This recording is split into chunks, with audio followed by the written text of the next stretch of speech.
My first question would be, I'd like to relate it to you. So I've seen your previous speeches before on YouTube. You're a specialist in comparative religion. So when you compare Islam and other religion like Hinduism, like quoting scriptures from Bhagavad Gita or something, don't you think there is a possibility to misinterpret it and provide misguidance to those who doesn't belong to that faith? What's your name, brother? Pardon? Your name? Shashi Varman.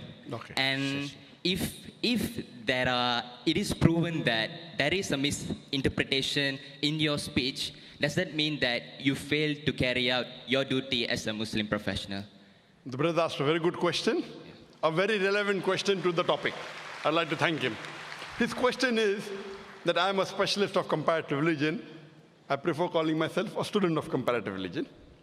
And when I quote scriptures of other religion, like whether it be the Bhagavad Gita, whether Veda, whether Bible, and if I misinterpret that scripture, then isn't it wrong as a Muslim?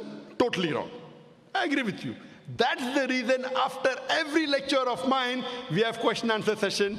Most of the religious speaker, whether it be Hindu, whether it be Christian, whether it be Muslim, most of them, majority, more than 90%, after this speech, they have no question answer session. Sheikh Didat was the first one who started, and now, mashallah, many of us, after every lecture, we have a question answer session. Why? So that if you disagree with us, you are open to ask the question.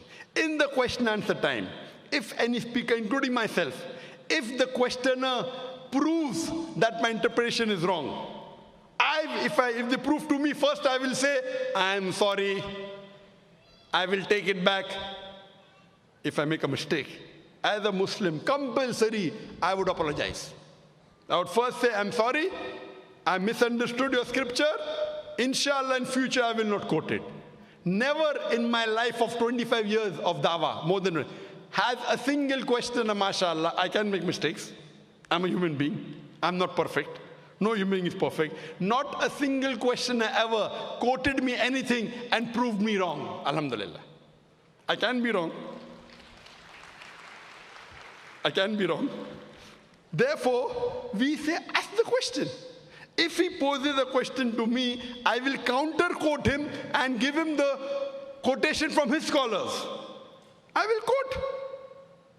What does Swami Vivekananda say? I will quote. So it is intellectual. That is the reason what we say, let's come for a debate. Friendly debate, no problem. But I'll only debate with someone who has some standing, not with every Tom, Dick and Harry. You understand?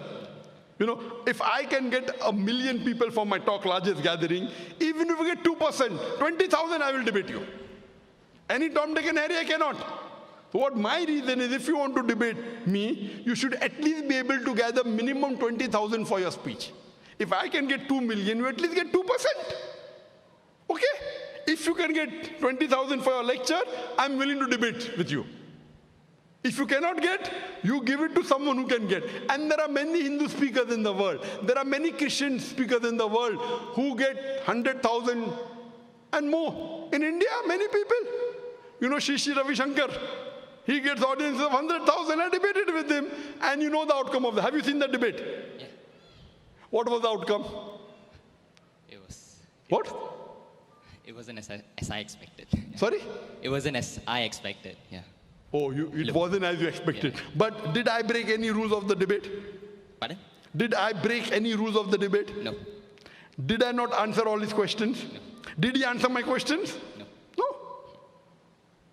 One of the most famous Hindu preacher in the world, Shri Ravi Shankar.